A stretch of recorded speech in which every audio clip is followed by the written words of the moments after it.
Je suis arrivée ce matin dans le Verdon et j'ai découvert un petit peu le parcours. Tout d'abord le lac de Sainte-Croix et on a fait une petite natation dans le lac, vraiment magnifique, un lac d'une eau super pure, pas de bateau à moteur, donc vraiment on se rend compte que l'eau elle est hyper claire, qu'il n'y a pas d'odeur, que c'est vraiment agréable de nager. En plus elle était vraiment à une bonne température. Donc on s'est vraiment régalé sur cette première portion natation. Ensuite, à cause des conditions climatiques, on n'a pas pu faire comme prévu le parcours vélo. J'ai pu en découvrir quelques portions, dont une bosse à 16% qui va faire bien mal, je pense, avec pas mal de lacets. Donc ça se montera quand même bien parce que du coup on voit pas le sommet, donc il y a quand même quelques petits moments de répit.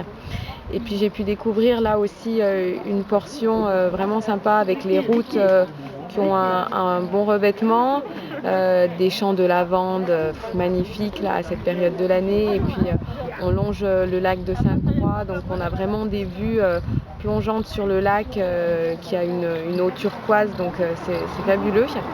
Et alors le parcours à pied, ça on l'a bien reconnu. Et ça va être une bonne portion de plaisir parce qu'on alterne entre des chemins, de la route, un peu de trail, vraiment nature. Donc le triathlon, le Natureman porte bien son nom pour le coup. Et vraiment on longe le lac, on a des petites bosses dans la verdure, des petits chemins en sous-bois, ensuite un peu de bitume pour retrouver une foulée un peu plus dynamique. Donc c'est vraiment sympa, on va se croiser assez souvent avec les autres athlètes. Et je pense qu'au niveau spectacle, pour tous les spectateurs qui seront présents, ça va être bien parce qu'il y aura plein de points pour aller encourager les athlètes. Donc vraiment une superbe journée et j'ai hâte de revenir pour faire le parcours vélo en entier et sur le vélo cette fois-ci. Parce qu'avec le soleil, je pense que ça doit être encore des couleurs encore plus jolies et donc vraiment magnifiques. Voilà. Donc vivement octobre 2012.